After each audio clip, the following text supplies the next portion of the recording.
He was talking to his university classmates and they were telling them, no, it's also gone in Extremadura and Madrid. And we're going, what? And then I talked to people, I used Threads, and I talked to a couple of people in Barcelona and Lisbon, and they were out as well. And suddenly I realized it's the entire peninsula. And then people start saying France is gone as well. And then people start speculating and saying, no, Germany and Italy are gone as well. Welcome back to Wicked Problems. I am Richard Delavan, and that was Tom Raftery, the climate analyst and expert who was speaking to us in an interview, which we will share with you very shortly, about his experiences as living as a Corkonian, an Irishman, living near Seville in Spain, his experiences dealing with the Great Blackout, as it might be known, on the Iberian Peninsula earlier this week. We talk a little bit about what kind of resilience strategies might be required to avoid some of these things in the future, which is going to be a theme for a couple of other episodes that are coming up soon, particularly following the Climate Change Committee's Adaptation Progress Report here in the UK, which basically is, spoiler alert, saying the UK is going in the wrong direction of actually adapting to climate change, and despite the change in government. So that's awesome. We'll come back to that. But first of all, I wanted to say we do appreciate your time coming here to show up and to check us out at wickedproblems.earth, and all the support you guys have given us, not just your time, but also, in fact, in many cases, chipping in a coffee worth of kind of funding a month or whatever to help us keep going. At this time, it's really appreciated, and I don't know if you've noticed, but the larger media ecosystem has some problems, and we think that people like Wicked Problems, or outlets like Wicked Problems, are an important part of how to make sure people can get access to information and analysis, that is not bought and paid for by the folks who, I suppose we'll get to the Tony Blair Institute episode coming up, so we might talk about that later. But also wanted to make sure you're aware of, we just published part 2 of a stupidly long thing about what we think is the big ideological argument rooted in, of all things, science fiction, between Elon Musk and, behind door number 2, Peter Thiel, which is a power play that's ongoing while the Mad King resides in the White House in Washington. These are the kind of like schools of ideas, and they make for some pretty uncomfortable bedfellows. And so you might want to check that out. Again, long read, but we put some time into it, which is one of the reasons we've been off air for a little while. So we hope you get something out of that. Oh, and reporting this morning suggests that Tesla's board might be looking for a replacement CEO, because Elon Musk definitely has gone through some things in the last few weeks. He deserves every single bit of that. But the question is going to come down to, would you prefer people who are telling you a story that says that we can achieve a future of a sustainable abundance for all, or one that basically says that life is going to be nasty, brutish, and short, and therefore, make sure you get yours and kill your neighbor before they kill you? Just, we'll come back to that. And finally, important message. Next week, May 7th, is the Climate Impact Flagship Summit. Friends of the show, climateimpact.co, and tickets are still available. So I would encourage you to reach out and get your ticket. It's going to be a really interesting day of conversation with some of the most provocative and interesting speakers in climate tech across the board. The Royal Institution in London. So if you're in the UK and you're able, please do check out climateimpact.co, and we will put the link in the show notes to get tickets, but worth going to if you can. So thanks again. Please do support us at wickedproblems.earth. Give us a like and maybe a review and a rating on the platform of your choice. We appreciate it. And here, without further ado, is my conversation with Tom Raftery on the Great Blackout. Tom Raftery, bon vivant, raconteur, our man in Spain, host of the podcast Climate Confident, amongst many, many other hats. Welcome back to Wicked Problems, man. Thank you, dude. Good to have you back. It's been an interesting few days here in Spain, I gotta say. So yeah, it's good to have a chance to chat about it here. So we're talking on Wednesday the 30th, and on Monday you were one of the 60 million people across Portugal and Spain who found themselves without power. So I mean, first of all, just to situate yourself for the listener and viewer. So where are you based exactly? So I'm based in a dormitory town of Seville called Mairena del Aljarafe, just literally at the end of the metro, 5 minutes on the metro to the city centre of Seville. And Seville is, for people who are unaware, it's in the southwest of Spain, about an hour from the coast, about 2 hours north of Malaga and about an hour east of Cadiz. And so what happened? You were working, you were doing something, you were at home, you were out. Tell us what happened. Yeah, I was working from home. I work from home typically, and I was working at home, sitting in front of this very computer at 12:30, when suddenly, boom, lights went out. I was here at home with my younger son, who's in university, but his university classes start at 3 p.m, so he hadn't yet left to go to university. Mm-hmm. He was in the kitchen, and the lights went out, and there's a weird aspect of the electricity grids in Spain and Portugal, which a lot of people are unaware of.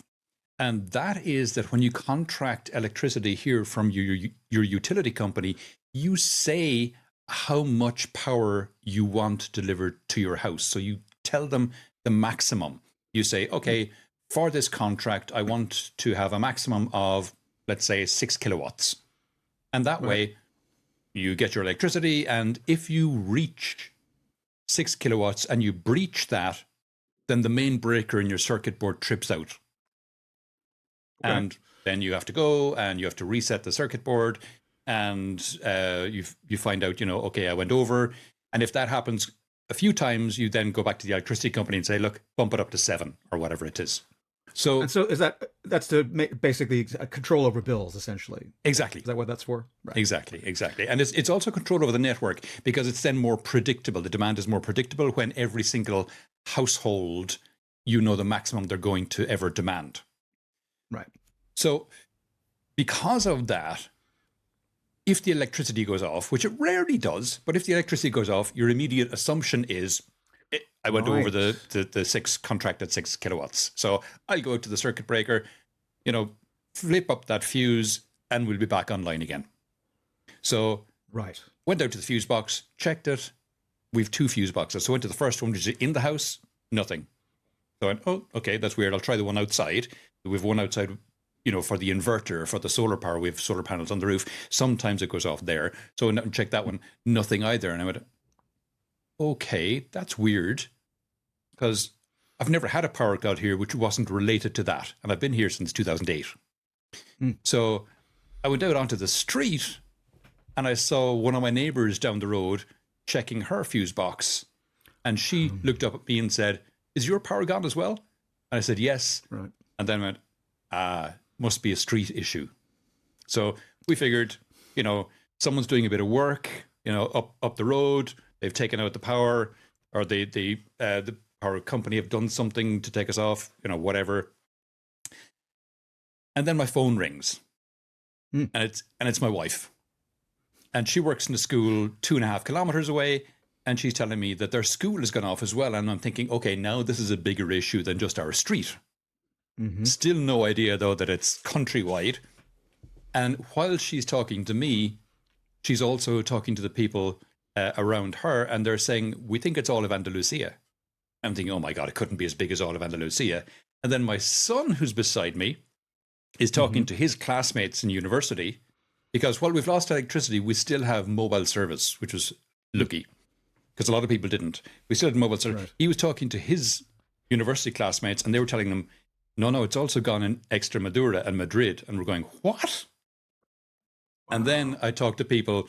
I used Threads, and I talked to a couple of people in Barcelona and Lisbon, and they were out as well. And suddenly I realized it's the entire peninsula.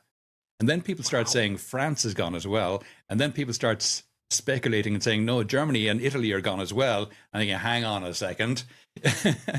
And I contacted a few people there. But, at that point, you start to worry about, Putin and cyber attacks and, what's going on now. But then, of course, I talked to people in Berlin, for example, and they said, no, we've got power. So, okay, no, it's just a peninsula. So then when it's just a peninsula, you think, okay, far more likely to be a giant technical issue than a massive cyber attack, Right. So and so yeah, I mean that was my next question is that it's 12:30, the news kind of percolates around. You've done some checking, you've got a pretty good grasp on these issues generally, but also like the extent of it is shocking, but it's not continent wide. No one's detonated EMP above the continent and knocked everybody out. Plus, you still had your phone working, so that's obviously that's good news. Yeah. So you saw your neighbor. Your son is talking to his mates at uni. Your wife is at work. So at what point do you start thinking, well, this is all very well and good, but when is this going to be finished? So when it starts to get dark. So yeah, normally if it was just a street issue, you'd think this could take a while because it's just one street and they've got a lot of stuff to do, and if one street is out, are they going to give a crap? So, but then when you hear it's a locality, you think, okay, it's a bigger issue, so it'll be a higher priority, so it'll get fixed sooner.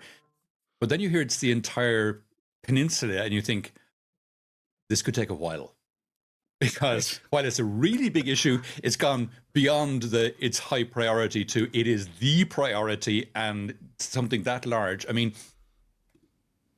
if you have an area taken out, sometimes it can be taken out on purpose because there's something wrong with the grid and they need to reduce demand. Right.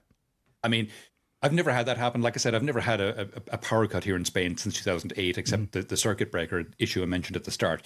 But I know from working in kind of the energy space or beside the energy space, if you want, that this can happen. You get rolling brownouts in South Africa, for example, and these kind of things to manage demand. Mm-hmm. But if a thermal generator, for example, if a power coal plant, nuclear plant, whatever. Yeah, if one of them goes offline, that's challenging for the company to then bring it back online. It's called a black start. Yeah. And black starting a generation facility is very, very tricky because the site doesn't have electricity, and you need electricity to start, ironically, an electricity generation site up. This doesn't apply to renewables. You can, if the sun is shining and it's solar, then the solar plant just generates, and that's fine. But for the likes of large thermals, black starting them is really, really tricky.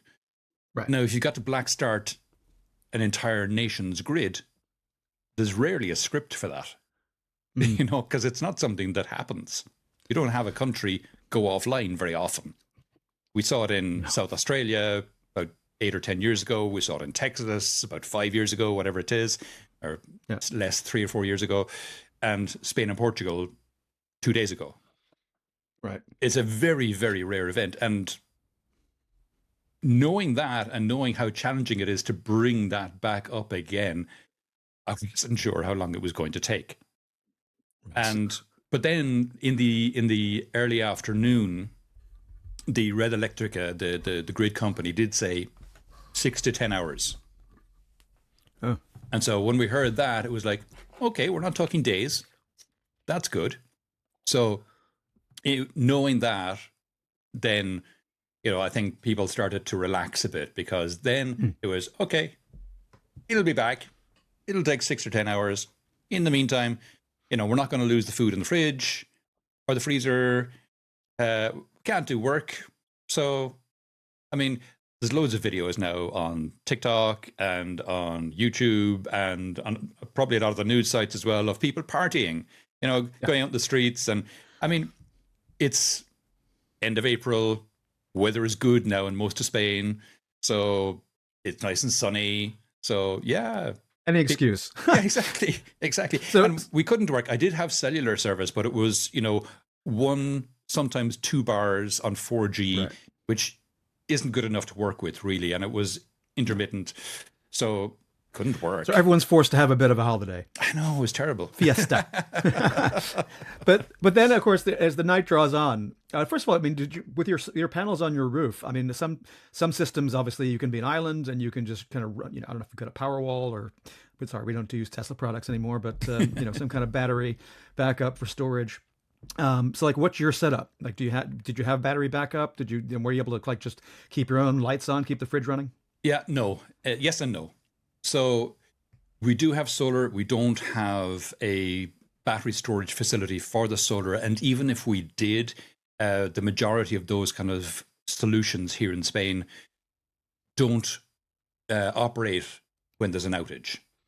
Right. And that's a safety issue. It's an islanding issue, as you referenced, because if they are producing electricity and pushing it out onto the grid, people who are working on the grid might touch a line that they think is dead. And if there's someone pushing electricity onto it, then there's a danger of electrocution. So the vast majority of solar and battery solutions in houses, in residential facilities in Spain, and I think most places, not just Spain, they don't produce when there's an outage. So no is the short answer, but we did have a solution. And the solution I was able to use is I have an EV, and the particular model of EV I have, it's a Kia EV3. That model, and there's several models of Kia EVs that have this facility, have the ability to export energy from the battery of the car. So, bidirectional charging. Exactly. So it comes with an adapter. You plug the adapter into the charging port of the car, and then you plug into that and draw power from the battery. It's not enough to run a full house unless you're using very few devices, but it will put out 3.6 kilowatts, which is significant. I mean, if I think of my microwave, it's about 800 watts, 700 or 800 watts. This is 3,600 watts. Right. So, you can run a few devices on it, no problem. So we weren't in any great difficulty in terms of, well, the fridges and freezers are well insulated. They weren't going to lose power. And if they did start to lose coolness, if they did start it, we could just plug them in for half an hour and they'd be back up again in no time because they're well insulated. We had, external batteries. So our phones weren't going to run out of juice. And even if they did, we could plug them in. And again, the car has 5 USB-C ports inside the car. And it has a standard plug in the car as well. Right. So, we were well situated. No, not a lot of people like that. I did offer it to the neighbors. I said to the neighbors, look, if you need power at any point, come on over. We'll plug you in. It's no problem. But it didn't come to that because we were only offline for about 4.5 hours. Okay. So the electricity came back on here at, I checked WhatsApp because I sent a message to the family, the family WhatsApp group saying, we're back online. And that was at 5:07 p.m. So it went off at 12:30 and we were back online at 5:07 p.m. So not too long. Now, I was talking to a friend this morning and his electricity, and he only lives 30 kilometers from here. His electricity didn't come on till 1 a.m. So he was off significantly longer. So they rolled it back out slowly but surely, bit by bit, but everyone was back on, by the following morning. Weirdly, while our electricity came on at 5:07 p.m., as I said, and we had full, we had mobile service and data service, not a lot, but we had data service as well. At around 9 p.m., we lost all internet connectivity. Just boom, it died. So looking at my mobile, there was, just the dot where you'd have the bars. There was nothing, no cellular service, not 3G, nothing. And that, I don't know when that came back on because I gave up around 1 a.m., went to bed. But the following morning when I woke up, everything was back. Cellular, data, internet, and power had stayed on the whole time. So we were good. And I mean, again, like you're somebody who knows about these things, right? So most other people are, not your neighbors not know about black starts or anything else. So you're kind of ready for that. But what is your sense of talking to people kind of other people, how they were reacting. Obviously, over here in the UK, you can imagine the kind of usual kind of ambulance chasing horror stories that have been reported of, because the worst thing that could happen, obviously, is somebody who's a British tourist being stuck on a train or something, or out of their Airbnb and locked, having to walk around Madrid. Oh, how awful! For a couple of hours. So, I mean, it's, obviously there are a lot of people who did suffer real harm. Yeah. But so I don't mean to minimize that. But I guess so in terms of the reactions of other people who aren't maybe as necessarily as clued in as you are, neighbors, colleagues, friends, friends of your family, etc. Like what was the reaction? Was it like meh, or are people kind of freaking out? People aren't freaking out. No. People's reaction has been, wow, this was a real black swan event. Um, but and you're right, not to minimize it, because there were some people who were minimally inconvenienced, like ourselves. There were some people who were majorly inconvenienced, who had to sleep on the floor in the railway station, or were stuck out in the middle of nowhere, or who had to walk a few kilometers through metro tunnels and things like that in the dark, well, with emergency lighting, but pretty much in the dark.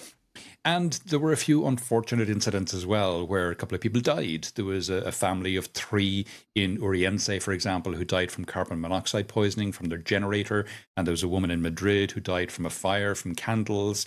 So those were exceptional, I have to think. I mean, that's 4 people in a country of 45 million plus. I don't know I'm not sure about any one in Portugal. I didn't hear any reports there, but I don't want to minimize it. It was, and you're not. I just wanted to be clear, because for me, seeing the trivia stuff in British media, yeah, kind of get my goat a little bit, and then following up immediately with, particularly the Telegraph, Yeah. leading with, it's all net zero's fault, it's all renewables' fault, and this is after this, like you say, the cyber attack kind of rumor that went around immediately, which has been officially by the government and the utility ruled out, which is the only definitive thing they've said so far. The investigation's Yeah. ongoing.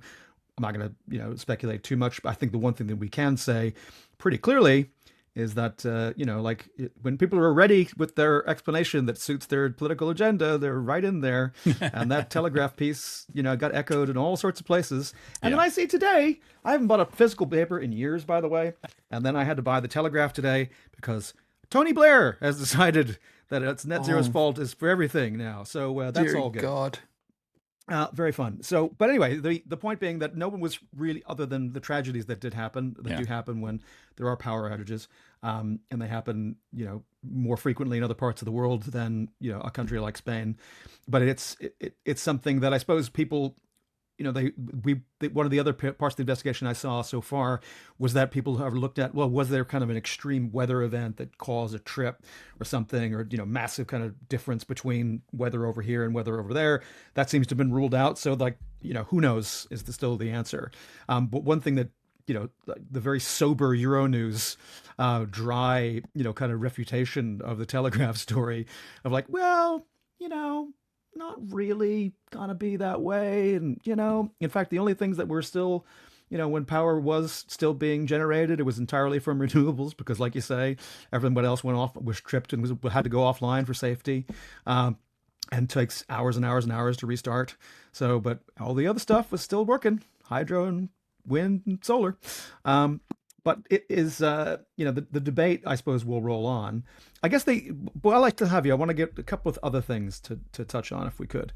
Sure. So one is we had a, kind of like, we've had this freak out. We've had this net zero thing. I mean, let's just stay with that for a second. So how does that play domestically? I know that you're internationally focused, so you're not necessarily kind of just tuned into the local news there. But in terms of a sense, I mean, do people hear about a Telegraph headline like that and just kind of chortle, or do they just go like, oh, maybe they have a point? It probably depends on their perspective, but the government have come out very strongly and said this is nothing to do with renewables.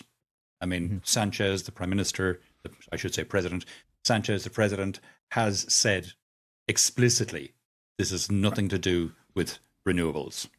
Now, in that, he's playing a little bit with the truth, because it is actually slightly to do with renewables. It's how they've been deployed is my suspicion. So, Spain has a very high penetration of solar, but so do many other countries. Australia, Germany, Luxembourg, for example, and there's a list of them. My gut on this is that this was a cascading failure. That's how massive blackouts like this happen. It's cascading failures. This is a cascading failure that happened because there's a high penetration of solar in the Spanish system that hasn't been backed up properly with synthetic inertia. Right. So we're getting quite technical at this point, but so thermal plants, large coal, gas, nuclear, whatever, they have this backup. It's not really a backup. It's kind of a backup. It's called inertia. Basically, it's a big flywheel. So that so you're going to be most power generated by a spinning mass. Solar is the exception, and so that's So we don't worry. We geek out on that stuff sometimes on the show. So Don't worry. You're not talking complete bollocks or Greek. But it's so. Please keep going then. So in terms of like the lack of, so there's the way the system has been designed and the way that solar's been deployed. Yeah. Like everyone looks at the league table, the VRES penetration, and says, "Hooray, yay, Spain!" But they haven't done necessarily some of the other things. Now, one of the other ways to back up sometimes is interconnection, and of course, the peninsula is the other one. Although there was that one line, is more or less an island, right? There's actually two interconnections. Spain is interconnected with Morocco, which is how we in Andalusia were able to get back up so quickly. Morocco was giving us like 32% of their generation, which was amazing. Wow. So thank you guys. Thank you, Morocco. And France, the interconnection over the Pyrenees to France. And that's been something that they've been talking about augmenting for quite a long time. And the fact that it hasn't been beefed up is a big part of why the whole peninsula went down. The other one, though, is that lack of inertia, because if the solar plants had proper battery systems added to them, that could have worked as what's called synthetic inertia.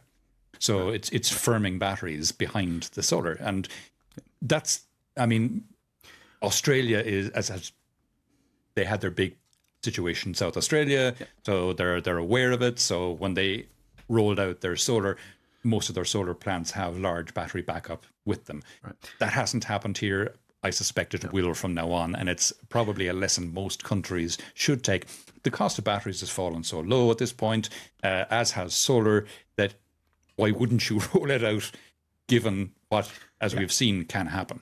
Potential risks. Yeah, and we see in Texas and California, like the amount, people talked about the duck curve in California, kind of, usage. And now, like at some points in the evening when the sun, is no longer shining, I think like 20-30% of generation is happening for being drawn from the batteries. Yeah. It went over 30%. It went well over 30% there quite recently in California. For several hours from batteries. And I think, and before the political class in Texas decided to commit suicide, Texas was on trend to have a similar, exceeding California level deployments.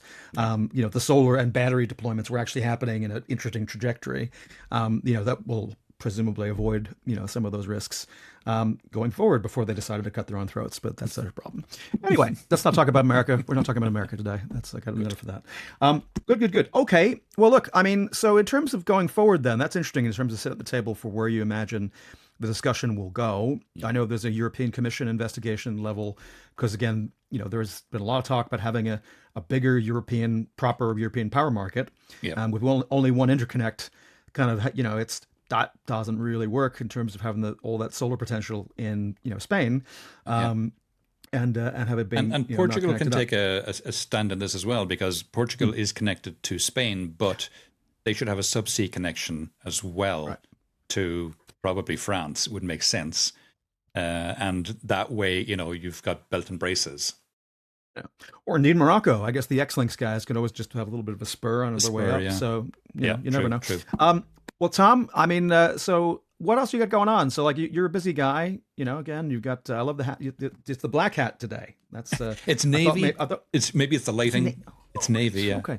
Yeah. I thought, because I thought we'd be a little closer into the season. You might be switching into the Panama hat, but I guess it's coming up. Yeah, it's Okay. getting warm here, so Panamas will be coming out soon enough. I have one right here. In fact, ready to don just in case. There you go. A man is prepared for everything. This guy, I tell you, you got the Kia, you got the hat, the Panama hat. Good stuff. Well, look, I mean, do you think there are any other lessons about resilience that you think people are going to take from this? Right. I mean, particularly in Spain. Yeah. Obviously, there's the battery issue. There's the synthetic, inertia. There's some other things, but in terms of how people have processed this and how they went through their individual experiences, and some of them were tragic, and some of them were like it was just a fun night because we had happened to forced to have an afternoon off and hang out and drink some beer before it got warm or whatever. Yeah. So but do people anticipate? I mean, a lot of media coverage also talks about the fact that we can anticipate more of this because of climate change, kind of breakdown, and basically you have extreme weather events. They're going to be more frequent. We talk about this a lot. The grid improvements that are required globally are insane in order to avoid some of these shocks. So to the extent that people feel like this is a foretaste of things to come, are people thinking about that, about whether or not they adapted well, they were resilient enough in that moment? Do they have enough stuff around in terms of emergency lights or battery packs like you have? Yeah. Is that part of a discussion? Yeah, I think most people are probably of the opinion that this was a freak one-off, won't happen again. Right. But just in case, maybe go out and buy and make sure you have in your kind of wardrobe a couple of torches with batteries, batteries stuck beside them so that they don't run out. So I can see that. I know the sale of torches kind of went like that.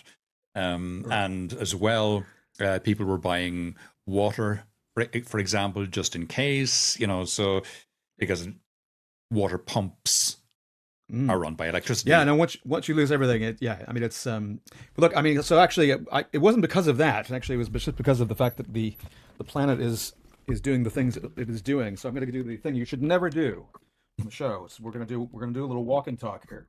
Anyway, there you go. There's the solar setup with our 150 watts and our 2.4 kilowatt battery pack sitting there in the shade. So we're ready. We're getting ready here. So Tom, before I let you go, I just wanted to ask you, again, climate confident, going from strength to strength. What you got coming up on the show. A great episode dropped today, but here's a chance to plug and get them to tune in. Thank you. I'll pull up the climate confident publications schedule, put on my glasses so I can actually see it. So yeah, today's episode was with a guy called Alexei Belchukov, and he's co-founder of a company called United Fuel Technologies, and they're producing SAF, which is sustainable aviation fuel, and they have a particularly good way of producing it. And then in upcoming episodes, I'll be talking to Avi Greenstein, who is CEO of Bamboozle, Sangeeta Waldron, who's an author who's written a fascinating book. That's the week after. Laura Miranda Perez, who's head of sustainability for Oxford PV Photovoltaic.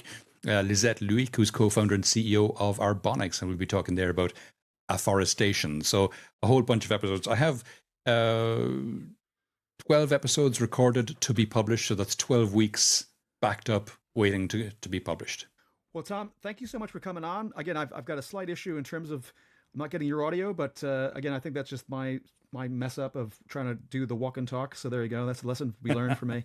Don't try that again at home, kids. And look, thanks so much for coming on, and let's do this again soon.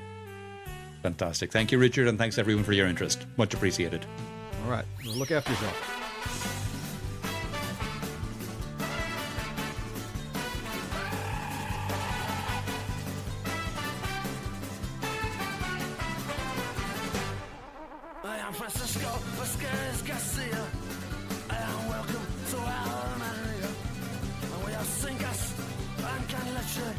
We are Fiesta and Maria. We are the sun of the shoulder. We are brandy and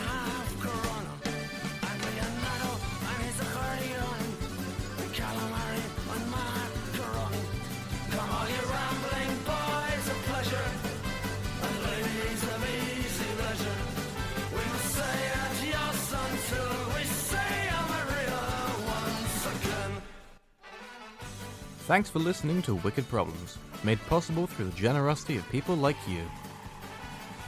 If you liked this conversation, please share it and leave us a rating and review on Apple Podcasts or Spotify. It really helps people find the show. If you'd like an ad-free version of this podcast, consider becoming a paid subscriber at wickedproblems.earth. You'll also get our newsletter, all our show notes, member-only goodies, and you'll be supporting media that wants to tell the stories at the frontier of climate tech, the place where people and politics, technology and capital meet and shape the future. And whether it's one you'd want to live in. Wicked Problems is written and edited by Richard Delavan. Production assistance was provided by me, Theodore Delavan. Wicked Problems, Climate Tech Conversations, is a production of Wicked Problems Limited. Thanks again for listening.